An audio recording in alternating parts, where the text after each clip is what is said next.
موت کی یاد کا طریقہ یہ ہے کہ بندہ اپنے دل کو موت کی فکر کے علاوہ تمام افکار سے بالکل فارغ کرے اور موت کو ہی اپنے سامنے رکھے، گویا کہ وہ کسی خطرناک جنگل یا سمندر کے سفر پر جا رہا ہے اور اس کی فکر میں لگا ہوا ہے۔ اس طرح جب موت کو یاد کرے گا تو عنقریب دل پر اس کے اثرات ظاہر ہوں گے اور دنیا کی لذات اور خواہشات میں اس کی مسرت اور سرور اور انہماک میں کمی واقع ہوگی۔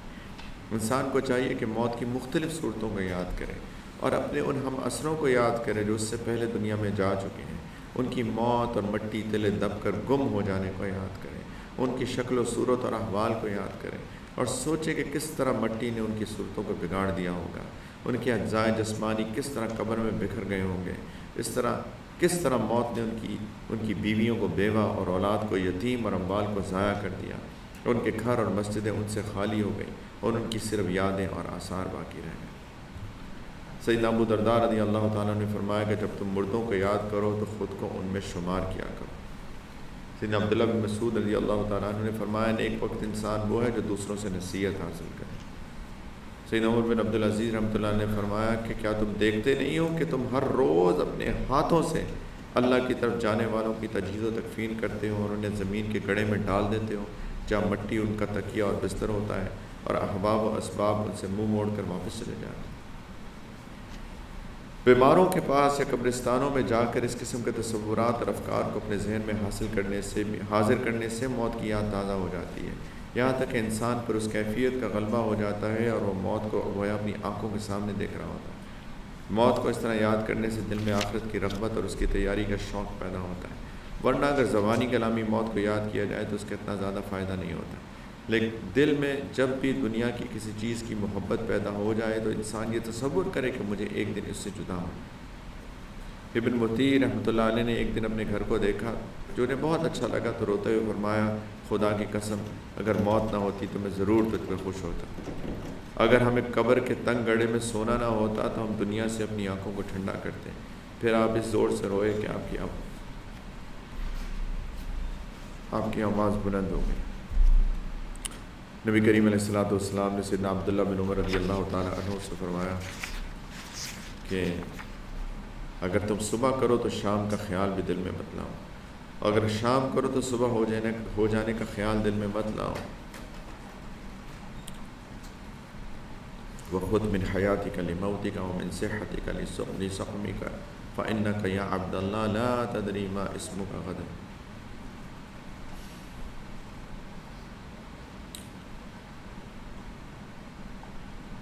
اپنی زندگی کو موت سے پہلے غنیمت جانو، صحت کو بیماری سے پہلے غنیمت سمجھو، اور فرمایا عبداللہ تمہیں پتہ نہیں کہ تمہارا کل کو نام کیا ہوگا۔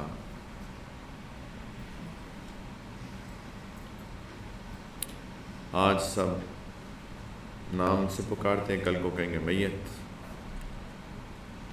یہ عجیب کیفیت ہے۔ نبی کریم صلی اللہ علیہ وسلم فرما رہے ہیں نا کہ شام کی تمنا نہ کرو، شام ہو جائے صبح کی تمنا نہ کرو۔ کہاں ہمارے درمیان ہوتا ہے؟ جتنا مرضی موت کو یاد کر لیں یہ کیفیت نہیں ہوتی شاید آج شام سے پہلے اللہ کے پاس ملاقات ہو جائے۔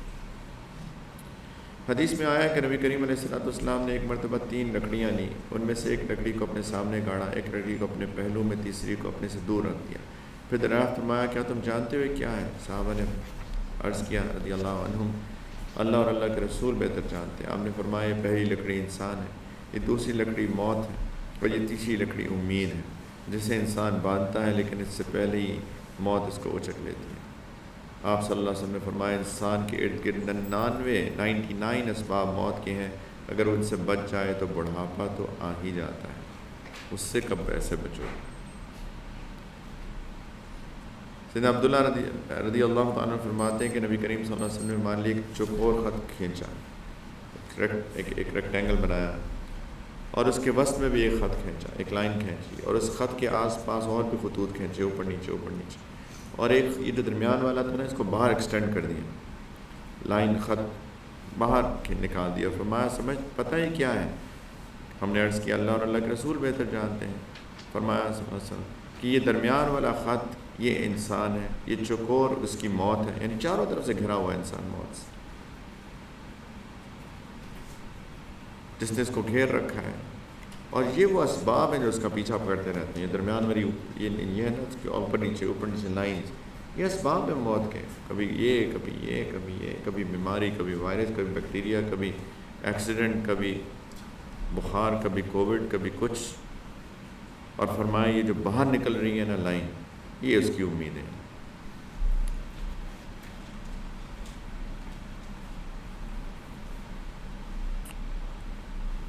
سیدنا انس نے فرمایا رضی اللہ عنہ نے کہ نبی کریم صلی اللہ علیہ وسلم نے فرمایا انسان تو بوڑھا ہو جاتا ہے، دو چیزیں اس کے ساتھ باقی رہتی ہیں، اس کی حرص اور اس کی امید، خواہشات اور اس کی امیدیں.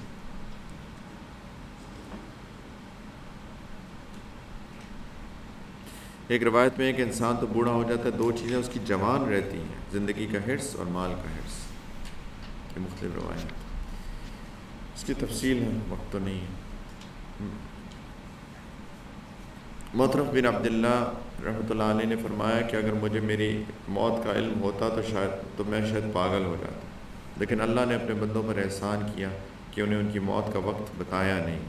اگر ایسا نہ ہوتا تو کسی کی زندگی کا کوئی مزہ ہی نہ ہوتا. سیدنا حسن رحمۃ اللہ نے فرمایا کہ بھول اور امید انسانوں پر اللہ کی بڑی نعمتیں ہیں. اگر یہ نہ ہوتی تو مسلمانوں میں سے کوئی راستوں میں چلتا پھرتا نظر نہ آتا. وہ کون کھاتا؟ کسی کو پتہ ہے کہ جی 4 دن بعد میری موت ہے، کھاتا کوئی بیٹھ کے؟ یہ تو کھا رہے ہیں، اسی لیے اللہ نے بتایا ہی نہیں، ایک دم سے آ جائے گی، ورنہ تو ساری کے سارے مفلوج ہو جاتے کاروبار زندگی.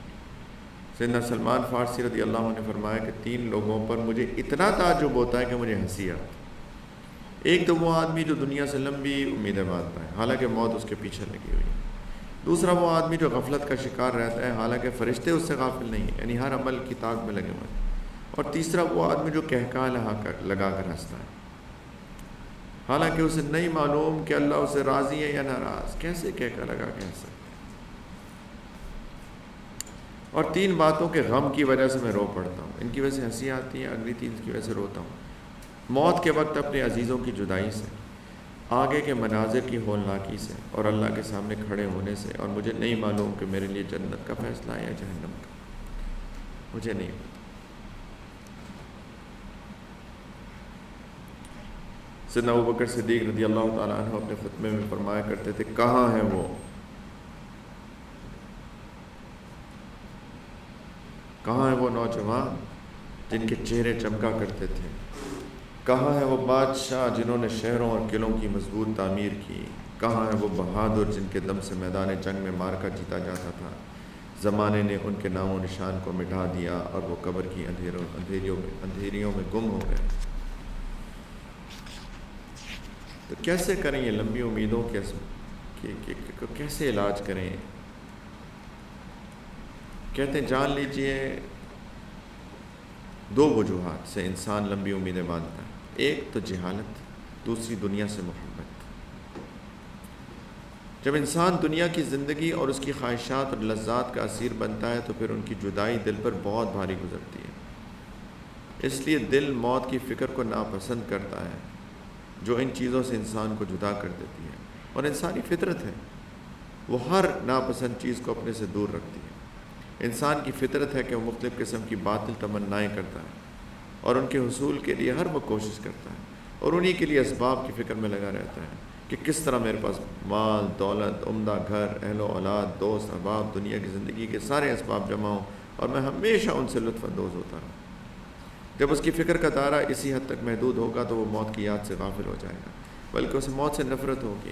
اس دوران اگر کبھی اسے موت کی یاد اور اس کے لیے تیاری کی فکر آ بھی جائے تو اپنے آپ کو یہ کہہ کر تسلی دیتا ہے کہ تمہارے پاس تو بھی بڑا وقت ہے، ابھی تو تم نوجوان ہو، بڑے ہو کر توبہ کرو گے. لیکن جب بڑا ہوتا ہے تو کہتا ہے کہ بوڑھا ہو کر توبہ کر لینا، کون سی جلدی ہے.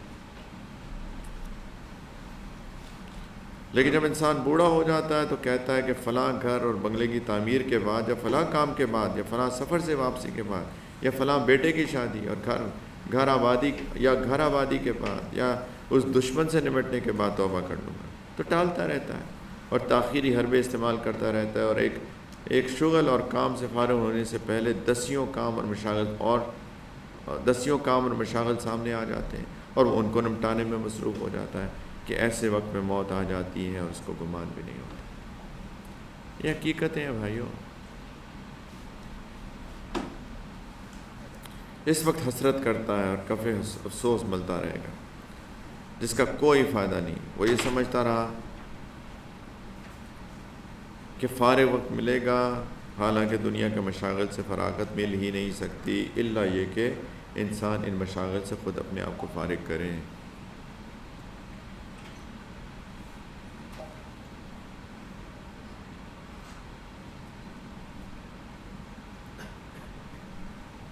وقت تو نکالنا پڑے گا بھائی، وقت تو نکالنا پڑے گا۔ معمولات کے لیے وقت ہی نہیں ہے ہمارے پاس۔ اس کے بعد اس کے بعد اس کے بعد بس امتحان دے دوں، بس یہ کر لوں، بس یہ ہو جائے گا، فلاں ہو جائے گا۔ وقت تو نکالنا پڑتا ہے۔